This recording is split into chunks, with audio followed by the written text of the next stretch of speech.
রাষ্ট্র দ্বিতীয় বিশ্বযুদ্ধের পর প্রথমে ইউরোপের ইহুদিদের ওখানে পুনর্বাসন করেছে। তারা ইসরায়েলে প্রতিষ্ঠিত হয়ে পুনর্বাসিত হয়ে পুরো মধ্যপ্রাচ্যটাকে দুর্গন্ধযুক্ত করছে। তারপর ওখানকার সামাজিক, রাজনৈতিক, অর্থনৈতিক, ধর্মীয় এবং সামরিক সকল পরিবেশ বিনষ্ট করে দিছে। এবার আসা যাক মধ্যপ্রাচ্যে কেন এটা হয়। আমরা মুসলমান হলেও কিন্তু খেয়াল করে দেখবেন আমরা শুধু অন্য ধর্মের মানুষদের আক্রান্ত হই না, আমরা প্রচুর পরিমাণ নিজেরা আক্রান্ত হই, নিজেরা নিজেদেরকে আক্রমণ করি। আপনি খেয়াল করে দেখেন পৃথিবীর কোথাও কোনো যুদ্ধ নেই, সমস্ত যুদ্ধের স্থল হলো মধ্যপ্রাচ্য।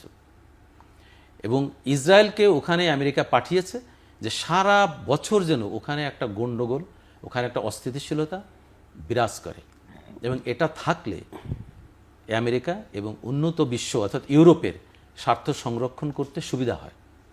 এবং সেটা তারা করে যাচ্ছে এবং এখনও সেটা পাচ্ছে।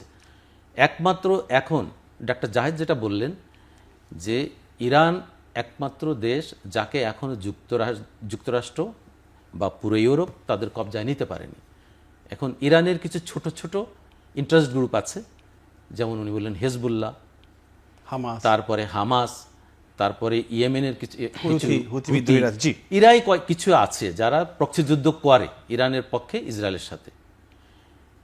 কিন্তু এখন যে